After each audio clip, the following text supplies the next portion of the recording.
Did you know that Kelsey Grammer, who played the role of Frasier Crane, at first was ready to do everything in his power to prevent Jane Leeves from having anything to do with Frasier? It might sound crazy at first, but as you go along in this video and see some of her rare photos, you might start to understand why Kelsey not wanting Jane on the show makes sense. We'll also tell you the surprising truth behind why Daphne was briefly written out of Frasier and why many people considered it so offensive. Believe it or not, Jane's passion wasn't always to be an actress, but a terrible accident in her teenage years destroyed her original dreams and utterly changed her life. Jane Elizabeth Leeves was born in Essex, England on April 18, 1961, to parents Ruth and Colin Leeves. Her mother was a nurse and her father an engineer. With two sisters and a brother, she had a relatively normal childhood, at home at least. Looking at the stunning Jane now, it's hard to imagine that she was the victim of relentless teasing in school, but she was. She attended East Grinstead Secondary School and struggled to fit in. I was teased mercilessly at school. I was called Rubber Lips. They called me Spider too because I had long arms and long skinny legs. I guess I wasn't very popular. But instead of letting her ill treatment at school destroy her, she used it as inspiration to pursue a career in dance.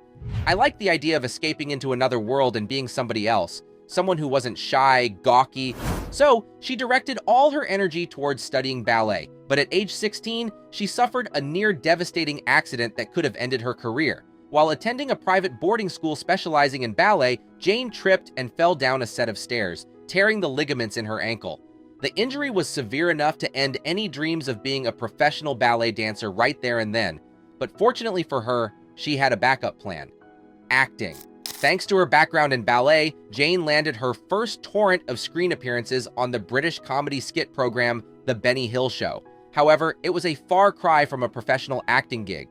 Jane first appeared as one of the show's scantily clad dancers, the Hills Angels. She later featured in a few more substantial sketches, but still the main focus was more on her sexy figure than her talent.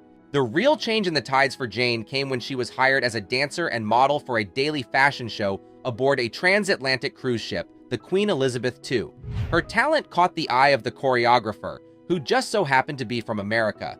He did not directly help Jane or advance her career, but he did give her a bit of advice that changed her life forever. He said, "Move to the States, honey, you'll do great." When I got back to Britain, I thought, why not? I've got nothing to lose. And that's exactly what she did. At just 21 years old, she bought a one-way ticket for Los Angeles and never looked back. She arrived in LA with nothing but $1,000 to her name and an unquenchable thirst for a career in Hollywood. Jane immediately enrolled in the first and best acting class she could find, and as it turned out, it was the best class money could buy. Her fellow aspiring actors included Faith Ford, Ellen DeGeneres, and Winona Ryder. She also shared the class with another young actor who had the world at his feet, Bruce Lee's son, Brandon Lee, who later tragically died in a freak accident in 1993 while filming the cult classic The Crow. Finally, she also shared the class with none other than Jim Carrey. Jane even tried to encourage Jim to focus more on serious roles rather than comedy. I told him, "You know, Jim, you're a funny guy, but your real bread and butter money will always be in serious dramatic work." That proves what I know. At first, Jane struggled to find substantial acting work. She appeared as a dancer in a few productions, including 2 music videos for David Lee Roth in 1985 and 86. She eventually got one of the leading roles in the 1986 sitcom Throb. But the show failed to make any sort of impression and was sadly canceled after just 2 seasons. In 1989, Jane made her first appearance in the TV comedy Murphy Brown. She would play 9 guest episodes as Audrey Cohen, the romantic interest to leading character Miles Silverberg, who was played by Grant Shawd. But what few people know even to this day is that life was imitating art. Behind the scenes, Jane and Grant were also dating in real life. In fact, even before she landed her 9-episode stint on Murphy Brown, she and Grant had already been living together. The two are said to have been introduced by Jane's best friend at the time, Faith Ford, whom she met in acting class and who also played Corky Sherwood on Murphy Brown. Despite her short stint on Murphy Brown, Jane had earned her place and was set to become a regular character. There were even plans for her and Grant's characters to get married on the show, but life had different plans in store for her.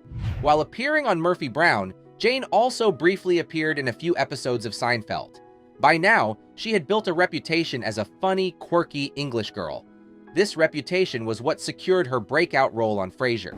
Around the same time that Frasier was in the works, Jane had appeared in a pilot episode for another NBC show. Even though the show was never picked up, Jane's performance left a deep mark on NBC president Warren Littlefield. So when the Frasier producers pitched their show to NBC and explained that Frasier's father, Martin, was going to have a permanent healthcare worker, Littlefield reportedly said, "Why not make her English and hire Jane Leeves?" But it wasn't that simple. Jane faced a fair amount of kickback from the Frasier star himself, Kelsey Grammer. In his own words, "I was nervous about a British-accented housekeeper turning us into a dreadful Nanny and the Professor." Nanny and the Professor was a 70s sitcom about a magical British nanny with possible supernatural abilities, looking after a professor and his children. It had a very strong Mary Poppins theme to it, which was the absolute last thing that Kelsey wanted for his show. However, after doing a personal reading with Jane behind closed doors where no one was allowed to enter, Kelsey was immediately sold.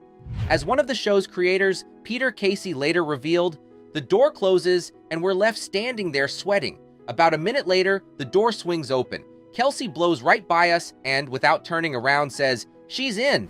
Even though Jane's character was set to be married on Murphy Brown, Jane left the show to take on the much more prominent role of Daphne on Frasier.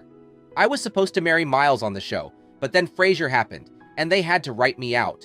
I was hoping they'd kill me. You know, Audrey meets with a freak accident." It might sound like a drastically sad end to her Murphy Brown character, but did you know that her character on Frasier actually has her roots in deep tragedy? As most viewers would know, Frasier was a spin-off of Cheers, but that wasn't always the original idea. Cheers producers David Angel, Peter Casey, and David Lee originally had an entirely different sitcom in mind to the Frasier we know and love today. Their plan was to create an entirely different show independent of Cheers, and to cast Kelsey Grammer as a wealthy, paralyzed media guru who relied on his live-in nurse. However, the network refused and instead decided to respin the idea into a Cheers spin-off to capitalize on the success of the show. Initially, there were no plans for the character of Daphne, but inspired by his own real-life tragedy, producer David Lee flirted with the idea that Frasier's father should have a personal nurse. The tragedy behind it was that in real life, Lee's father had just suffered a stroke and needed medical care of his own. So, the character of Daphne was born, and Jane was reportedly the first choice. Frasier aired its first episode in 1993 and was an immediate smash hit. Jane's career was set to skyrocket, but her personal life had been stagnant for years. By the mid-90s, she was single again and struggling to find a life partner, but that was all to change when she met film producer and TV executive Marshall Coben. The two got married in 1996 and welcomed their first child, Isabella, in 2001. To hide her pregnancy and explain her obvious weight gain on Frasier, her character, Daphne, was said to have a stress-eating problem. This was supposedly brought on by her then-fresh relationship with Niles. "During my first pregnancy, they put me in a fat suit and gave Daphne a weight problem. But those suits weigh a ton, and eventually you're like, I can't put this on anymore." Daphne was also the butt of countless offensive fat jokes during those episodes. Many fans were disgusted by it, and it stirred up quite a bit of controversy. When it came time for Jane to give birth, her absence on the show was explained by Daphne supposedly being sent away to drop the weight. Upon her return, Daphne was revealed to have lost 9 pounds and 12 ounces, which was the weight of Jane's baby. In 2003, she gave birth to their second child, Finn William. After Frasier ended in 2004, Jane went on to appear in countless more television and film roles, and even doing some voice acting in between. Most notably, she starred in Hot in Cleveland and The Resident. Despite her phenomenal success as an actress, Jane also suffered her fair share of tragedy. The horrors of 9/11 will forever be marked as one of the most tragic days in world history. However, for Jane, it hurt on a much more personal level as well. Just after the tragic events of the World Trade Center made headlines around the world, Jane was confronted with more devastating news. She was stocking up on emergency supplies when her husband phoned her. He said that our executive producer, David Angel and Lynn, it had been confirmed that they were in the first plane to hit the towers.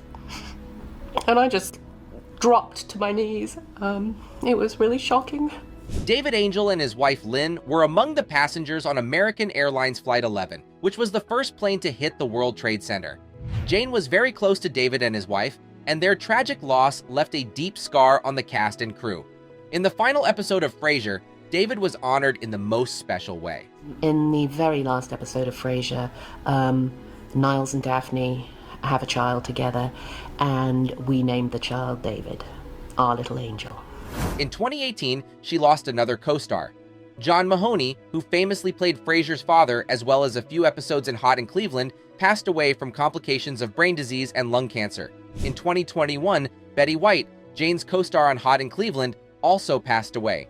Can you imagine Jane Leeves as a professional ballerina and not an actress? And can you even imagine Frasier without her? If you enjoyed this video, there's a good chance you'll also enjoy the one showing on your screen right now. Click, enjoy, and don't forget to subscribe to the channel. See you on the next one.